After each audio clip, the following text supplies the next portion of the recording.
故人西辭黃鶴樓，煙花三月下揚州。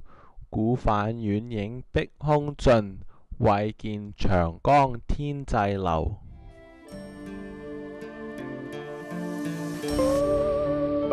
His friend will live in the east and see him off at Huanghe Tower. Throughout the spring months, all the flowers will bloom beautifully. The little boat disappears beyond the reflection of the sky through the river. All that can be seen is the river running to the sky.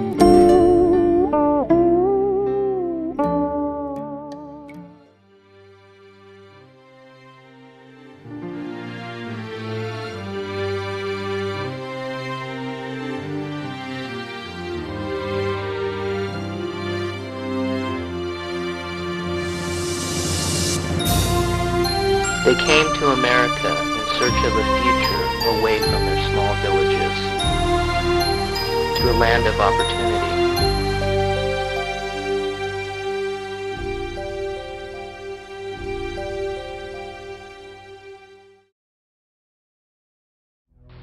But when they arrived to Gold Mountain, they were detained as if it was a crime to become an American.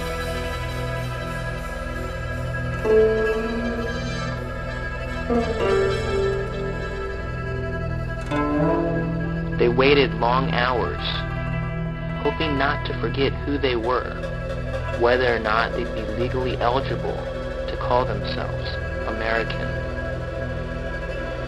Weeks, months, and even years passed before they would be interrogated.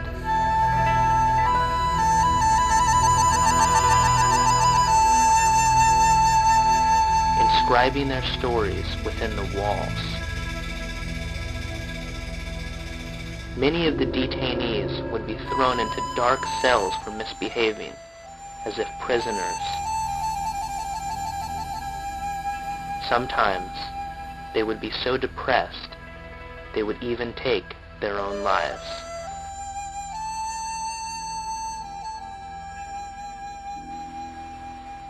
These people were the Chinese, who were forced to stay at Angel Island due to a barrage of racially biased laws preventing their entry until proven American, unlike their European counterparts.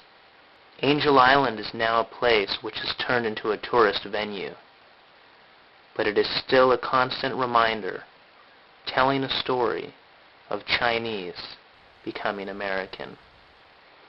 But this is not a documentary about Chinese becoming American.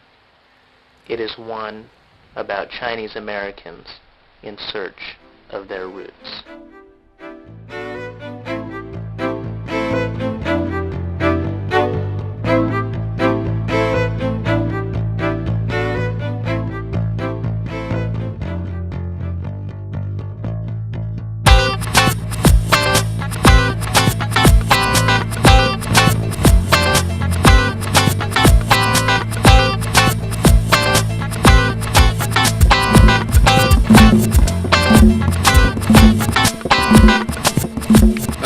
Bay Area Chinese Americans were accepted into the San Francisco Chinese Culture Center's Summer 2005 In Search of Roots program.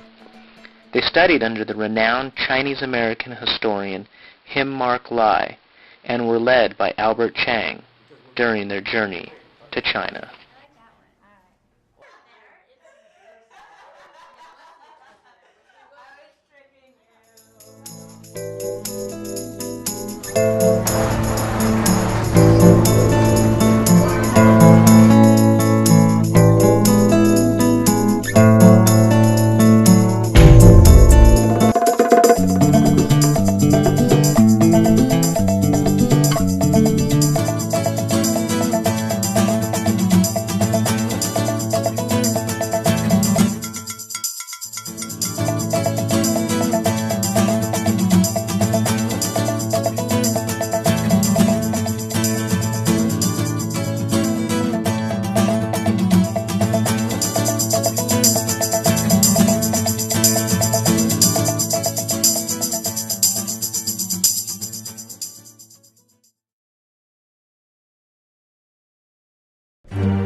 moment I stepped off the bus in Toisan, I instantly sensed an overwhelming feeling of hospitality.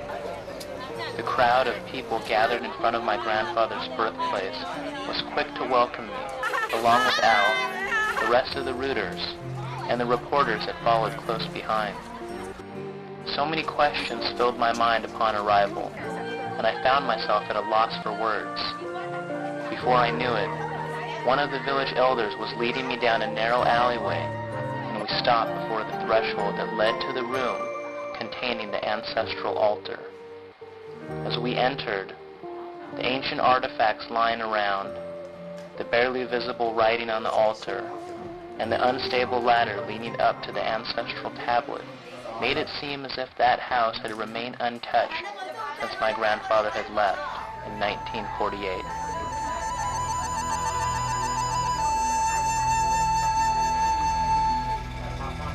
The village elder coached me and led me through the steps of Bai San, or paying respects to the ancestors, a process in which all interns would later have to duly perform in their respective ancestral homes. We made our way into my grandfather's bedroom, and all I could think of was how uncomfortable it must have been to live in such a confined space.